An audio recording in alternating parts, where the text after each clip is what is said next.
ఇటీవల రాష్ట్రంలో జరిగిన సాధారణ ఎన్నికల్లో టీడీపీ, జనసేన, బీజేపీ కూటమి సునామీలా దూసుకుపోయింది.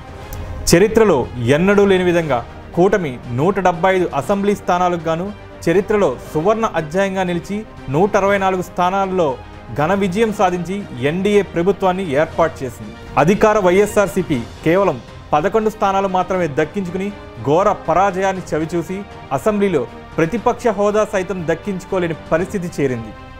ఎన్నికలలో కూటమి విజయంలో జనసేన అధినేత పవన్ కళ్యాణ్ కీలక పాత్ర పోషించారు. ముందు నుండి ప్రభుత్వ వ్యతిరేక ఓటు చీలనివ్వనని ప్రతిజ్ఞ చేసిన పవన్ కళ్యాణ్ తనని తాను తగ్గించుకుని టీడీపీ, బీజేపీతో జతగట్టి సంచలన విజయాలను నమోదు చేశారు. బీసీఎన్ లీడర్ సీజన్ 1లో ప్రముఖ నాయకులతో ఇంటర్వ్యూ చేసి 50 ఎపిసోడ్లు విజయవంతంగా పూర్తి చేసుకుని ఎన్నో సంచలనాలు సృష్టించిన బీసీఎన్ ఛానల్ ఇప్పుడు లీడర్ సీజన్ 2తో మీ ముందుకు వస్తున్నాం. రాజకీయాల్లో అదృష్టం అనే పదానికి పర్యాయ పదం అంజిబాబు గారు. ఇప్పటిదాకా ఏ పార్టీ జెండా మోసిందే లేదు. ఎన్నికలకి నెల్లాళ్ళ ముందు అదృష్టం ఆయన వెతుక్కుంటూ ఇంటిదాకా వస్తుంది. ఎంతో ప్రతిష్టాత్మకమైన భీమవరం నియోజకవర్గం నుండి పులపర్తి రామాంజనేయులు గారు కని విని ఎరుగని భారీ మెజార్టీతో విజయం సాధించి ఎమ్మెల్యే అయ్యారు. అంజిబాబు గారితో ఈ వారం బీసీఎన్ లీడర్ సీజన్ 2 కార్యక్రమం. అంజిబాబు గారు నమస్కారం సార్. నమస్తే అండి. ఎలా ఉన్నారు సార్? బాగున్నామండి. ముందుగా మీకు బీసీఎన్ లీడర్ సీజన్ 2కి స్వాగతం సార్. ఎన్నికలకి నెల్లాళ్ళ ముందు పవన్ కళ్యాణ్ గారు మీ ఇంటికి వచ్చి మిమ్మల్ని పార్టీలోకి ఆహ్వానించడం, అలాగే మీరు ఎన్డీఏ కూటమిలో భాగంగా టికెట్ సంపాదించి భీమవరం నియోజకవర్గం చరిత్రలోనే ఎన్నడూ లేని విధంగా 67,000 ఓట్ల మెజారిటీతో గెలిచారు. ఇదంతా చకచకంగా జరిగిపోయింది. ఇదంతా నిజమేనా? ఇదంతా నిజమే కదా. మరి ఇది ఒక కళగా జరిగింది. ఏ ముహూర్తాన పవన్ కళ్యాణ్ గారు నా ఇంటికి వచ్చారో నాకు తెలియదు, కానీ ఆయన వచ్చిన కాడి నుంచి ఎలక్షన్ అయ్యే వరకు కూడా ఏ ఇబ్బంది జరగకోకుండా చక్కగా ఎలక్షన్ క్యాంపెయిన్ జరిగింది. పవన్ కళ్యాణ్ గారు మా ఇంటికి రావటం, తర్వాత వారిని హైదరాబాద్లో కలవటం, హైదరాబాద్లో కలిసిన తర్వాత మళ్ళీ పార్టీ ఆఫీస్లోకి వెళ్ళి పార్టీలో జాయిన్ అవ్వటం, జాయిన్ అయిన తర్వాత మరుసటి రోజునే టికెట్ ఇవ్వటం, టికెట్ ఇచ్చిన తర్వాత నేను ప్రచారం మొదలుపెట్టిన తర్వాత ఎక్కడ అడ్డంకి లేకుండా ప్రచారంలో కూడా రోజుకి ఆదరణ పెరిగి మొదటి రోజు 200 మంది నాకు కూడా ప్రచారానికి వస్తే, రెండో రోజు 400 మంది, మూడో రోజు 500 మంది, నాలుగో రోజు 1000 మంది, అలా జనం పెరిగిపోయారు తప్పితే ప్రచారం ఎక్కడ కూడా ఒక్కరోజు కూడా వెనకంజే వేయకోకుండా బ్రహ్మాండంగా ప్రచారం చేసి అత్యధిక మెజార్టీతో గెలవడానికి అవకాశం కలిగింది.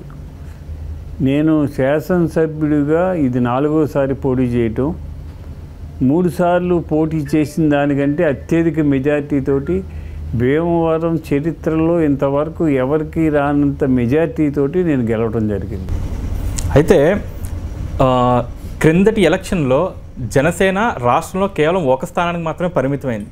సాక్షాత్తు మీ అధ్యక్షులు పవన్ కళ్యాణ్ గారు కూడా పోటీ చేసిన 2 స్థానాల్లో కూడా ఓడిపోయారు. అయినా సరే పట్టు వదలని విక్రమార్కుల్లాగా పోరాటాలు చేసి ఈసారి 21 అసెంబ్లీ స్థానాల్లో పోటీ చేసి 21కి 21 గెలిచారు. 2 పార్లమెంట్ స్థానాల్లో పోటీ చేసి 100% స్ట్రైక్ రేట్తో దేశంలోనే ఒక నూతన రికార్డు నెలకొల్పారు. ఇది ఎలా సాధ్యమైంది? దీనికి కారణం పవన్ కళ్యాణ్ గారిలో ఉన్న నీతి, నిజాయితీ, నిబద్ధత. ఆయన రాజకీయాల్లోకి ఒక నీతివంతుడిగా రాజకీయాల్లోకి వచ్చారు. ఆయన నా దగ్గరికి వచ్చినప్పుడు కూడా ఏం చెప్పారంటే, రాజకీయాల్లో నీతివంతులు, నిజాయితీవంతులు, న్యాయంగా ధర్మంగా పరిపాలించేవాళ్ళు, మంచివాళ్ళు రాజకీయాల్లో రావాలి, రౌడీలు గోండాలు కాదు రాజకీయాలు రావాల్సింది, మీలాంటి వారు రాజకీయాల్లో రావాలని ఆ రోజు కూడా చెప్పారు. ఆయన ఆలోచన కూడా అదే.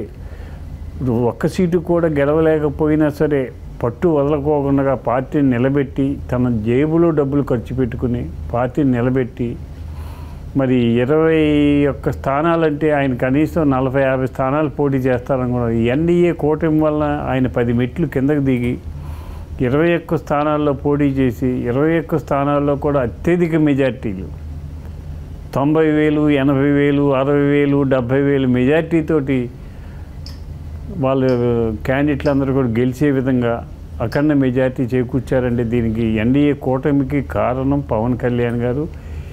ఈ రాష్ట్రంలోనూ కేంద్రంలోనూ ప్రభుత్వాలు ఏర్పడటానికి మూల కారణం పవన్ కళ్యాణ్ గారు. అయితే సార్, గత ఎన్నికల్లో వై నాట్ 175 అనే నినాదంతో ఎన్నికల్లోకి వచ్చిన వైఎస్ఆర్సీపీ పార్టీ కేవలం 11 స్థానాలకు మాత్రమే పరిమితం అయ్యి అసెంబ్లీలో ప్రతిపక్ష హోదా కూడా లేకుండా జరిగింది. సో దీనికి ప్రధాన కారణం ఏమై ఉందన్నారు?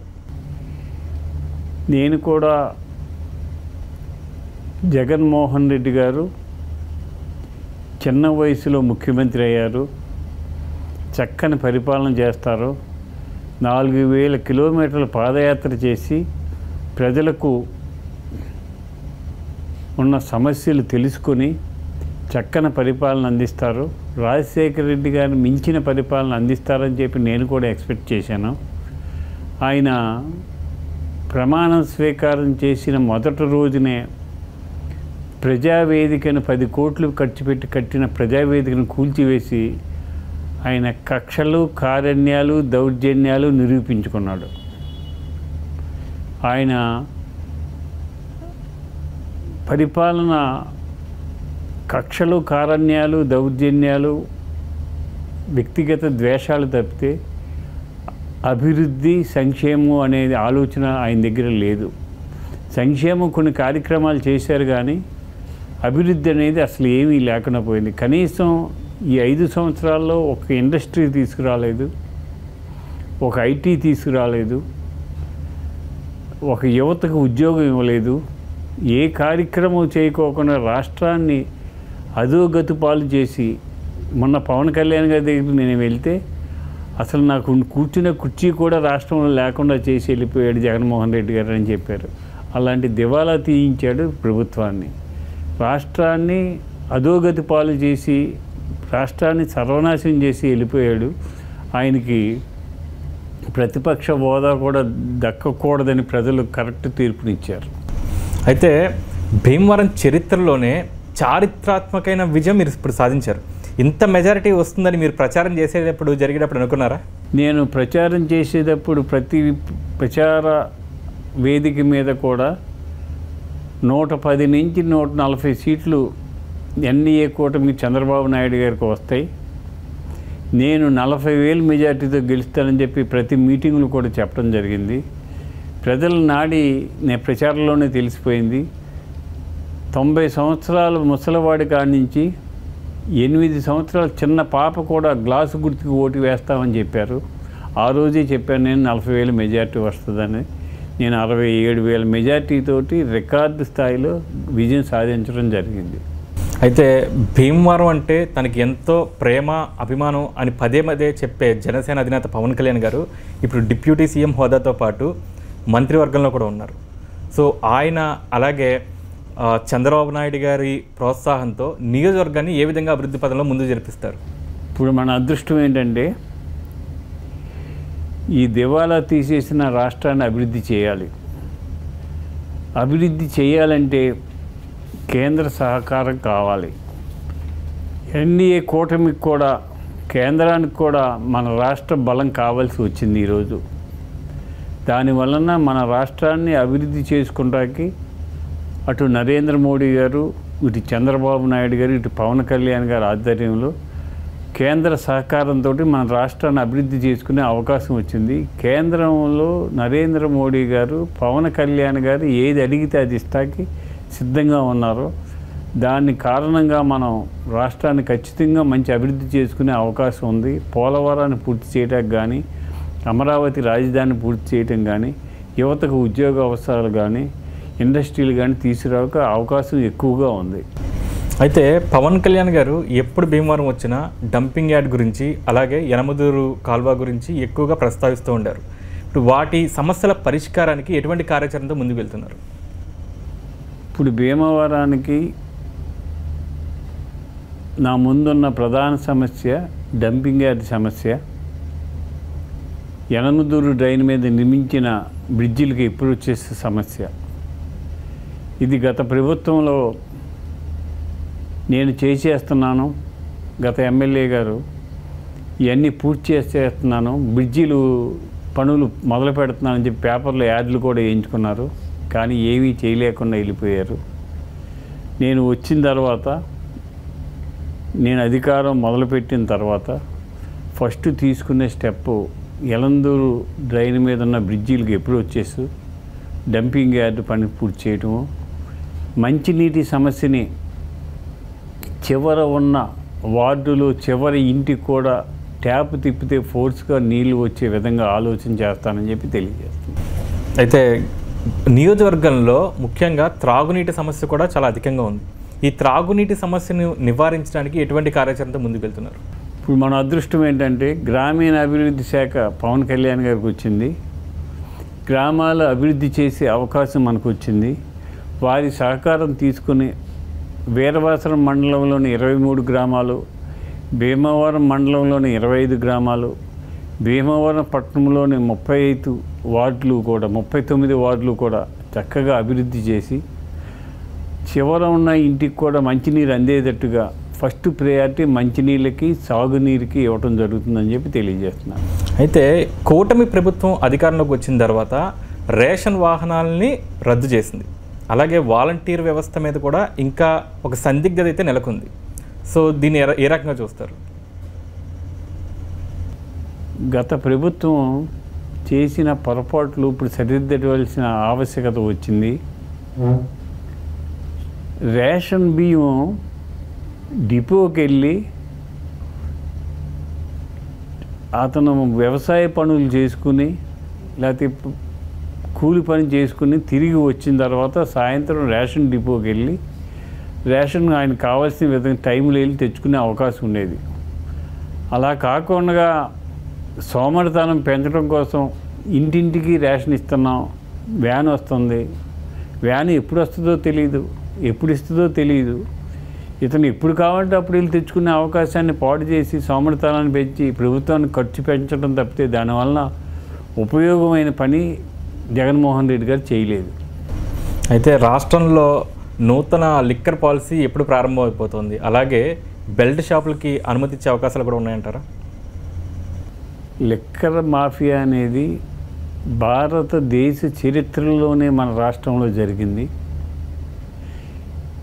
రోజు ఎంత లిక్కర్ అమ్ముతుంది, ఎంత ప్రభుత్వానికి జమ అవుతుంది అనేది ఆ దేవుడికే తెలియాలి. ఆ లిక్కర్ తాగిన వాళ్ళు కూడా 100కి 90 మంది అనారోగ్యానికి పాలయ్యారు, చీప్ లిక్కర్ అమ్మారు. ఇప్పుడు ప్రజల ఆరోగ్యాన్ని దృష్టిలో పెట్టుకొని, ప్రజల సమస్యలు దృష్టిలో పెట్టుకొని అందుబాటులో ఉండే విధంగా రేటు పెట్టి లిక్కరు సామాన్యుడికి కూడా ఇబ్బంది లేకుండా నాణ్యమైన లిక్కర్ అమ్మేటట్టుకు ప్రభుత్వం ఆలోచన చేస్తుంది. అయితే భీమవరం మున్సిపాలిటీలో ఇంతవరకు ఎంత నిధులు నిల్వ ఉన్నాయి? అలాగే వాటితో ఎటువంటి కార్యక్రమాలు చేయబడిపోతున్నారు? భీమవరం మున్సిపాలిటీలో నిధులు నిల్వ ఉన్నమాట కరెక్టేను. భీమవరంలోను మా టైంలోనే రోడ్లన్నీ సిమెంట్ రోడ్లు వేసాం. ఇప్పుడు వచ్చిన తర్వాత కొద్దిగా వేశారు. ఇక భీమవరాన్ని నెంబర్ 1 భీమవరంగా చేయటానికి పవన్ కళ్యాణ్ గారి ఆధ్వర్యంలో, చంద్రబాబు నాయుడు గారి నాయకత్వంలో, కేంద్ర మంత్రి నరేంద్ర మోడీ గారి ఆధ్వర్యంలో, మన ఎంపీ భూపతిరాజు శ్రీనివాసరావు గారి ఆధ్వర్యంలో భీమవరాన్ని బ్రహ్మాండంగా అభివృద్ధి చేయడానికి ఈ 5 ఏళ్ళు ఒక ప్రణాళిక తయారు చేసుకుని పనిచేస్తానని చెప్పి తెలియజేస్తున్నాను. అయితే ఇప్పుడు మీ ప్రభుత్వం అధికారంలోకి వచ్చింది. అయితే ప్రతిపక్ష పార్టీ మీద కక్ష సాధింపు చర్యలు ఏమైనా చేపట్టే అవకాశాలు ఉన్నాయంటారా? నాకు కానీ మా ప్రభుత్వానికి కానీ కక్ష సాధింపు అనేది ఉండదు. పవన్ కళ్యాణ్ గారు గెలిచిన రోజునే చెప్పారు, నాకు ఎవరి మీద కక్షలు కారణ్యాలు ఉండవు, రాష్ట్రం అభివృద్ధి చేయటమే ధ్యేయం అని చెప్పారు.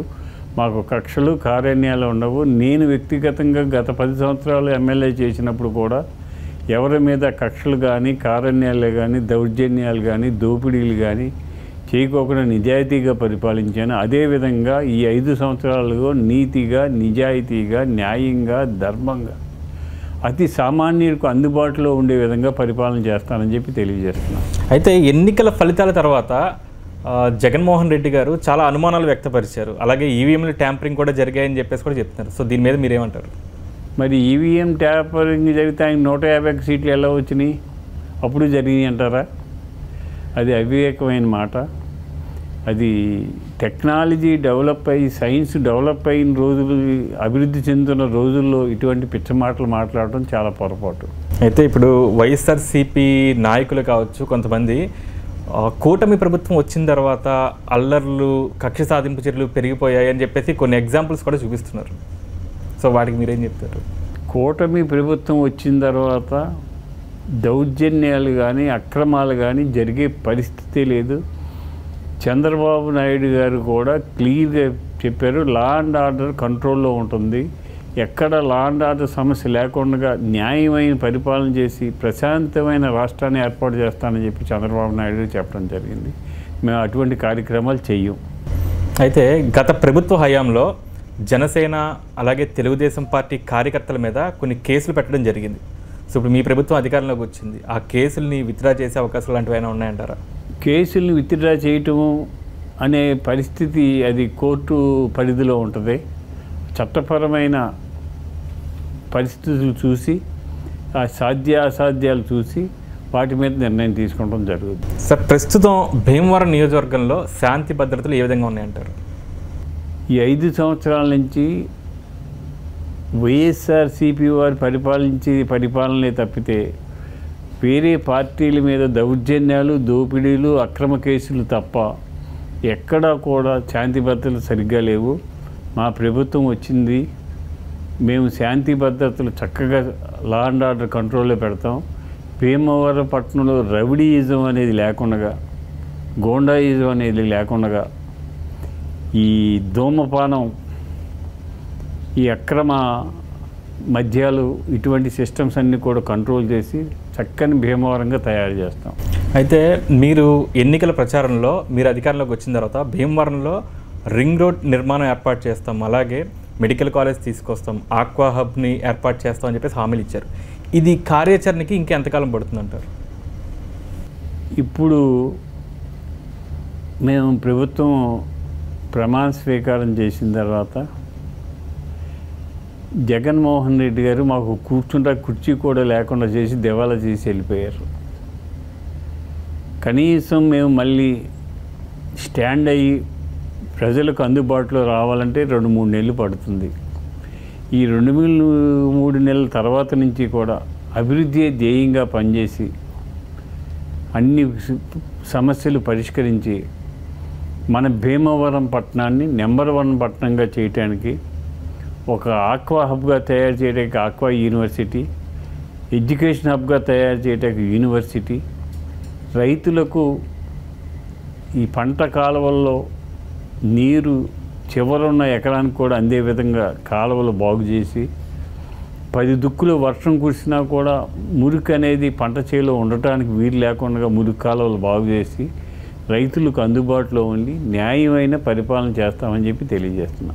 సార్, అలాగే నియోజకవర్గంలో నామినేటెడ్ పదవులు భర్తీ ఎప్పుడు జరుగుతుంది? వీటిలో భారతీయ జనతా పార్టీ, తెలుగుదేశం, జనసేన ప్రాధాన్యత ఏ విధంగా ఉండబోతుంది? నామినేటెడ్ పదవులు ఇంకా 2-3 నెలలు పడుతుంది. ఈ నామినేటెడ్ పదవులు అనేవి చాలా కాంపిటీషన్ ఉంటుంది. 3 పార్టీలు సమన్వయం చేసుకొని తెలుగుదేశం, జనసేన, బీజేపీ వారికి అందరికీ ప్రాముఖ్యత ఇచ్చి సమన్వయం చేయటానికి ప్రయత్నం చేస్తానని చెప్పి తెలియజేస్తాను. సార్, ఇటీవలే పవన్ కళ్యాణ్ గారు వారాహి దీక్ష తీసుకున్న తర్వాత ఎమ్మెల్యేలందరినీ సమావేశం ఏర్పాటు చేశారు. ఆ సమావేశంలో మీకు ఏం చెప్పడం జరిగింది? అసెంబ్లీలో ఎమ్మెల్యేలు ఎలా నడవాలి, మన గౌరవం ఎలా పెరగాలి, మీ కొత్తవారు ఎలా మసులుకోవాలి, ఏ అవర్లో ఏ వర్క్ ఎలా చేయాలనేది అనుభవం నాదెండ్ల మనోహర్ గారితో చెప్పించడం జరిగింది. పవన్ కళ్యాణ్ గారు ఒకటే చెప్పారు, అసెంబ్లీ గౌరవం పెరిగే విధంగా అసెంబ్లీని చూసి ప్రజలు అసహించుకునే విధాన్ని మర్చిపోయి అసెంబ్లీలో జరిగే విషయాలు విని ప్రజల సమస్యలు పరిష్కరించే విధంగా ఉండాలనే ఆలోచనతో ఉన్నారు. ఆ ఆలోచనతో మనం నడవాలి.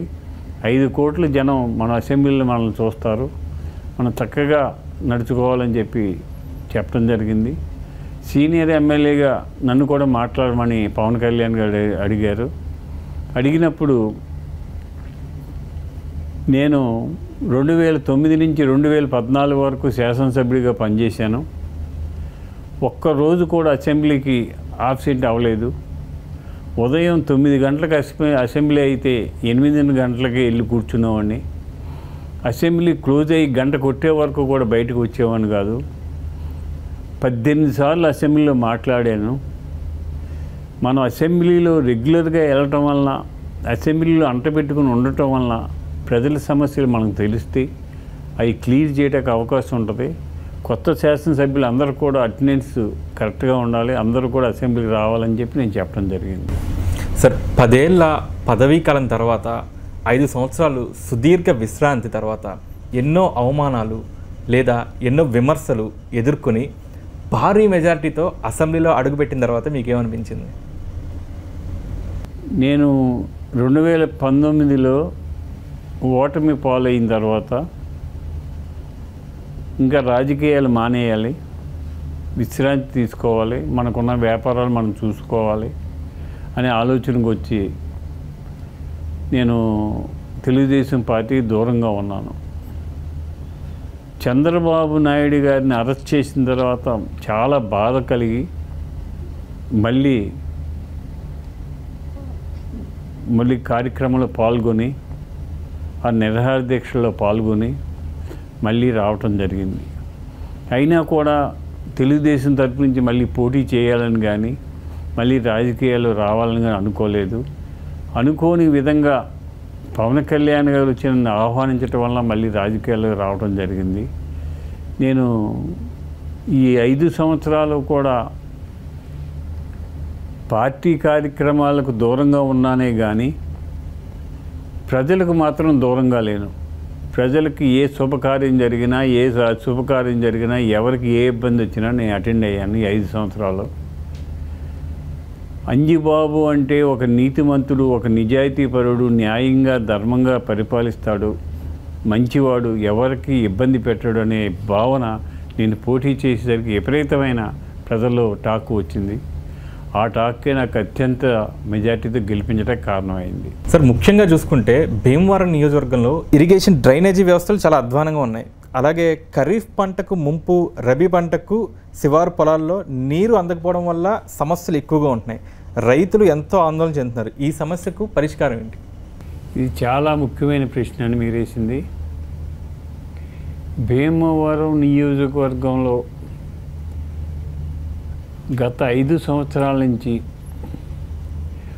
ఒక కెనాల్లో తూడి తీయటం కానీ, గురపదెక్క తీయటం కానీ, కిక్కిస్ తీయటం కానీ జరగలేదు. చివరి ప్రాంతాలకి సాగునీరు అందట్లేదు. సాగునీరు అందిన చోట మురికి నీరు బయటికి వెళ్ళట్లేదు. మురికి నీరు వెళ్ళటానికి ఒక దుక్కు వర్షం కురిస్తేనే నారుమళ్ళు మునిగిపోయే పరిస్థితి వచ్చింది. 10 మీటర్ల వెడల్పు ఉన్న డ్రైన్లు ఆక్యుపేషన్కి గురి అయ్యి మీటర్ వెడల్పు కూడా లేవు. 10 దుక్కులు వర్షం కురిస్తే చేలు మునిగిపోయే పరిస్థితి వచ్చింది. నేను రేపు మార్చి నాటికి దీని మీద ఆలోచన చేసి మోడరైజేషన్ డెల్టా అనేది స్కీమ్ కూడా కొత్తగా తీసుకువచ్చి ప్రతి పంట కాలువ ప్రక్షాళన చేసి ఆ బెడ్ లెవెల్స్కి తవ్వించి మురుగు కాలువలో అన్నీ కూడా విస్తరణ చేసి 10 దుక్కులు కాదు 25 దుక్కులు వర్షం కురిసినా కూడా ఒక చుక్క నీరు కూడా నిలవ ఉండకుండా ఉండే విధంగా ఆలోచన చేసి రైతులకు మేలు చేయాలి. మన ప్రాంతంలో కొన్ని ఏరియాల్లో ఫస్ట్ క్రాప్ ఓడ్చడం మానేశారు మునిగిపోవటం వల్ల. సెకండ్ క్రాప్ మురికి నీరు బయటికి వెళ్ళటం వల్ల సెకండ్ క్రాప్ కూడా మానేశారు. రైతులు ఈ 5 సంవత్సరాల నుంచి తీవ్రంగా ఇబ్బంది పడ్డారు. ముఖ్యంగా రైతుల దగ్గర నుంచి ధాన్యం కొని డబ్బులు వేసే విధానంలో కూడా గవర్నమెంట్ చాలా ఇబ్బంది పెట్టింది. ఇప్పుడు ప్రజెంట్ ఏప్రిల్ 28 నుంచి ఇవాళ వరకు రైతుల ఖాతాలో డబ్బులు జమ కాలేదు. ఈ ప్రభుత్వం వైఎస్ఆర్సీపీ ప్రభుత్వం రైతుల్ని తీవ్రంగా ఇబ్బంది పెట్టింది. మేము వచ్చిన తర్వాత రైతులకి అన్ని రకాలుగా శ్రేయస్కరంగా, సంతోషంగా, సుఖంగా, ఆనందంగా ఉండే విధంగా, రైతే రాజు అనే పరిపాలన వచ్చే విధంగా రైతులకు మేలు చేస్తామని, నా నియోజకవర్గంలో రైతులకు నేను చెప్పేది ఏమిటంటే, మార్చి తర్వాత కాలువలన్నీ కూడా ప్రక్షాళన చేసి, మురికి కాలువలు, పంట కాలువలు ప్రక్షాళన చేసి బంగారు పంట పండించుకునే విధంగా సపోర్ట్ చేస్తానని, ఆక్వా రైతులకు కూడా సహకరిస్తానని తెలియజేస్తున్నాను. అలాగే మీ అధినేత డిప్యూటీ సీఎం పవన్ కళ్యాణ్ గారిని ఎప్పుడు భీమవరం తీసుకురాబోతున్నారు? మొన్న మీటింగ్లో పవన్ కళ్యాణ్ గారు 3 నెలల్లో ముందు 21 నియోజకవర్గాలు తిరుగుతాను, నేను గెలిచిన 21 నియోజకవర్గాలు, మన కోసం కష్టపడి పనిచేసిన జన సైనికులకు, వీర మహిళలకు సన్మానం కూడా చేద్దాం. మరి ఆ వీర మహిళలు, జన సైనికులు చేసిన కృషి మరువురానిది. వారు చేసిన కష్టం మనం మర్చిపోకూడదు. వారిని మనం అభినందించవలసిన బాధ్యత నా మీద ఉంది. నేను వస్తాను అని చెప్పారు.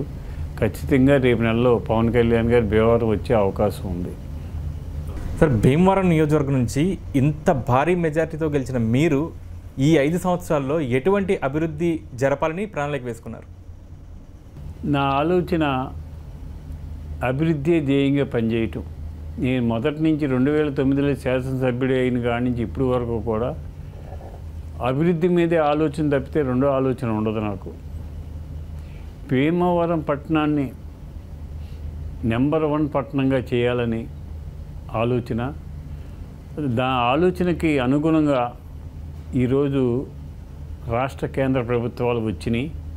నేను ఎమ్మెల్యేగా అత్యధిక మెజార్టీతో గెలిచిన, కేంద్రంలోనూ రాష్ట్రంలోనూ మా ప్రభుత్వం లేకపోతే నేను ఏ పని చేయలేకపోయాను. ఇప్పుడు నాకు రాష్ట్రంలో చంద్రబాబు నాయుడు గారు, కేంద్రంలో నరేంద్ర మోడీ గారు, మాకు అండగా పవన్ కళ్యాణ్ గారు ఉండటం వలన ఇంకొక గొప్ప అదృష్టం ఏమిటంటే, ఎన్డీఏ ప్రభుత్వానికి చంద్రబాబు నాయుడు గారు సపోర్ట్ కావాల్సి వచ్చింది ఇప్పుడు. అందువలన ఏ పని అడిగినా చేయటానికి వారు అవకాశం ఇస్తారు. కాబట్టి నా నియోజకవర్గాన్ని ఒక మోడల్ నియోజకవర్గంగా తీర్చిదిద్దటానికి మన ఎంపీ గారి సహకారం తీసుకుని, వారు కూడా కేంద్ర సహాయ మంత్రి అయ్యారు, వారి వర్మ గారు సహకారం తీసుకుని భీమవరానికి ఒక master ring road. Master ring road అంటే సామాన్యమైన విషయం కాదు. దానికి 1000 కోట్లు కావాలి. దానికోసం కేంద్ర సహకారం వర్మ గారితో తీసుకుని master ring road, aqua hub, education hub, Bhimavaram నియోజకవర్గంలో ఉన్న 24 గ్రామాలు, భీమవరం మండలంలో ఉన్న 24 గ్రామాలు, వీరవాసరం మండలంలో ఉన్న 23 గ్రామాలు, భీమవరం పట్టణంలో 39 వార్డులు కూడా బ్రహ్మాండంగా అభివృద్ధి చేసి ఒక మోడల్ నియోజకవర్గంగా తీర్చిదిద్దాలని నా ఆశ, నా ఆశయం. ఖచ్చితంగా ఆ ఆశ నెరవేరుద్ది అనుకుంటున్నాను. ఎందుకంటే ఇక్కడ పవన్ కళ్యాణ్ గారు, చంద్రబాబు నాయుడు గారు, మోడీ గారి సహకారం, ఇక్కడ మా ఎంపీ గారి సహకారం కూడా ఉంటుంది. కాబట్టి ఖచ్చితంగా ఈ 5 ఏళ్లలో నేను చేసేది ఏంటంటే అభివృద్ధి ధ్యేయంగా పనిచేస్తాను. భీమవరానికి కావాల్సిన ప్రధాన సమస్యలన్నీ కూడా పరిష్కరించి భీమవరాన్ని చక్కని భీమవరంగా తయారు చేయడానికి ఈ 5 సంవత్సరాలు నిరంతరం కృషి చేస్తాను. ఉదయం 9 గంటల నుంచి రాత్రి 9 గంటల వరకు ఆఫీస్ పెట్టుకుని ఆఫీస్లో ఉండి అతి సామాన్యుడికి కూడా అందుబాటులో ఉండి ప్రజలకు సేవ చేస్తాను. సేవయే ధ్యేయంగా పనిచేస్తాను తప్పితే నేను అధికారం వచ్చిందని సింహాసనం మీద కూర్చోను. ప్రజలకు సేవ చేస్తాను. ప్రజాసేవయే కర్తవ్యంగా భావించి పనిచేస్తానని నీతిగా, నిజాయితీగా, న్యాయంగా, ధర్మంగా, ఎక్కడ అక్రమాలు లేకుండా పరిపాలన చేస్తాను. ఏ వర్గానికి ఇబ్బంది లేకుండా గత ప్రభుత్వంలో ఇల్లు కట్టుకునేవాడు ఇబ్బంది పడ్డాడు, ట్యాప్ వేసుకునేవాడు ఇబ్బంది పడ్డాడు, మట్టి పని చేసుకునేవాడు ఇబ్బంది పడ్డాడు, ఇసుక తోలుకునేవాడు ఇబ్బంది పడ్డాడు. ఇబ్బంది పడిన వాళ్ళు ఎవరూ లేరు.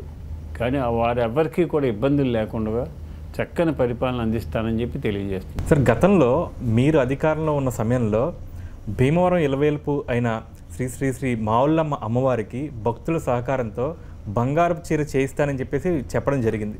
చాలా వరకు పూర్తి చేశారు, కానీ ఇంకా కొంత పెండింగ్లోనే ఉంది. మళ్ళీ మీరు అధికారంలోకి వచ్చారు. మీ హయాంలో అమ్మవారిని పూర్తిగా బంగారు చీరలో చూసే అదృష్టం వస్తుందంటారా మాకు? మన గ్రామ దేవత, మన అమ్మల కన్నా అమ్మ శ్రీ శ్రీ శ్రీ మావుళ్ళమ్మ అమ్మవారంటే మాకు అత్యంత భక్తి. ఆ అమ్మవారికి బంగారు చీరతో, అంటే బంగారు చీర కాదు, బంగారు తొడుగు చేయించాలని ఆలోచన చేసి అమ్మవారి నిలువెత్తున బంగారంతో చేయించాలని ఆలోచన చేసి 2009లో కార్యక్రమం మొదలుపెట్టాం. అది నేను 2 టర్మ్లు చేసినప్పుడు 85% పని పూర్తి చేసాం. ఇంకా 15% పనే ఉంది. తర్వాత వచ్చిన ప్రభుత్వం మీద దృష్టి పెట్టలేదు. ఇప్పుడు ఆల్రెడీ అమ్మవారికి 15 కేజీలు బంగారం రెడీగా కరిగించి ఉంది. ఇంకా మిగిలిన బ్యాలెన్స్ ఒక 20-30 కేజీలు పూర్తి చేసినట్లయితే 100% అమ్మవారికి బంగారు తొడుగు పూర్తవుతుంది. దానికోసం నేను ఒక కమిటీని వేసి ఆ రిమైనింగ్ బ్యాలెన్స్ బంగారాన్ని కలెక్ట్ చేసి దాతల సహకారంతో అమ్మవారికి నిలువెత్తు బంగారంగా చూసే విధంగా ఏర్పాటు చేయటానికి ఆలోచన చేస్తాను. నేను శాసనసభ్యుడిగా ఉండగానే అమ్మవారి ఎదురుగుండా ఉన్న సైటు గవర్నమెంట్ దగ్గర నుంచి 10,000 రూపాయలకి ఇప్పించాను. అమ్మవారు అంటే మాకు విపరీతమైన భక్తి. అమ్మవారి ఆశీస్సులతో ఖచ్చితంగా ఆ పని పూర్తి చేస్తానని చెప్పి తెలియజేస్తాను. సార్, చివరిగా మీ విజయానికి సహకరించిన తెలుగుదేశం, జనసేన, భారతీయ జనతా పార్టీ కార్యకర్తలకు, నాయకులకు, అలాగే భీమవరం నియోజకవర్గ ప్రజలకి మా బీసీఎన్ లీడర్ సీజన్ 2 ద్వారా ఏం చెప్దాం అనుకుంటున్నారు? అందరికీ, భీమవరం నియోజకవర్గ ప్రజలందరికీ కూడా పేరు పేరున హృదయపూర్వక నమస్కారం తెలియజేసుకుంటున్నాను. జనసేన, బీజేపీ, తెలుగుదేశం నాయకులు, కార్యకర్తలు భేదాలు లేకుండా అందరూ సమైక్యంగా నేను అడిగిన వెంటనే నాతో ఫాలో అయ్యి వర్గాలు లేకుండా అందరూ వచ్చి నాతో పనిచేశారు. ఎంత గొప్పగా పనిచేశారంటే